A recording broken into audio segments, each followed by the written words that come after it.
Salut enfants de Dieu car nous le sommes tous. Une erreur très grave est produite chaque fois que nous faisons nos prières mes frères et sœurs. C'est une erreur qui a été faite dans le but de mettre les Africains et les croyants aveugles que nous sommes dans un mauvais chemin.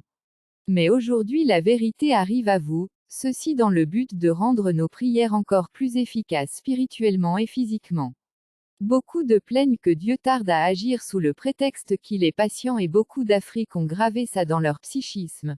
La conséquence est qu'on vous maintient tout simplement sur place à attendre sans vous plaindre, sans vous battre encore plus sous le prétexte que Dieu est patient pour passer à l'acte. Ceci est bel et bien faux mes amis en au moins que ce Dieu dont vous priez ne soit pas le Créateur mais un autre imposteur qui s'est longtemps fait passer pour le Dieu créateur. Dieu est très impatient que sa volonté soit réalisée mes frères et sœurs car il a mal quand il nous regarde souffrir comme tout parent d'ailleurs. Vos prières ont été élaborées de façon à ne pas être exécutées car étant incapables de déployer l'énergie divine car elles sont truffées d'hypocrisie et ceci fait sciam. Vous commencez sans doute votre prière par un signe de croix pour les chrétiens ce qui est très normal. Et le signe de croix qui lui-même commençait par au nom du Père. Donc votre prière commence par au nom du Père, très normal mais sauf que après votre prière, vous dites au nom de Jésus.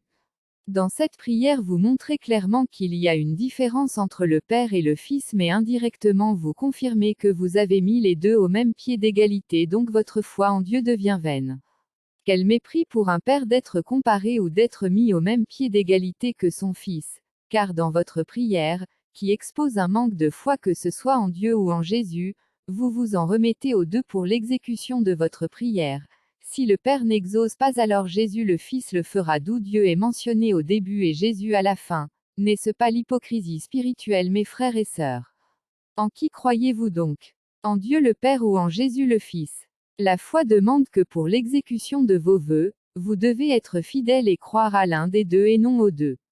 Et c'est ainsi que du fait que vos souhaits tardent à être réalisés, pour vous fermer les yeux, on vous console en disant que Dieu est très lent dans l'action.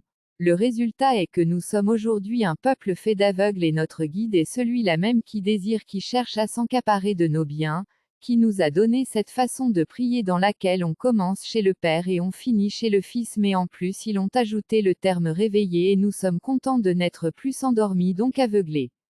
Qui nous avait donc aveuglés, à quelle fin?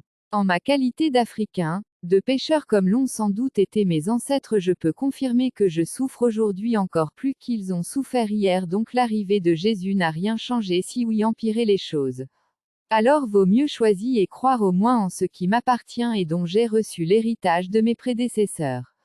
Pour ceux qui l'ignorent, Dieu créateur est le premier ancêtre africain. Donc chaque fois qu'un Africain appelait ses ancêtres, il appelle Dieu le créateur lui-même.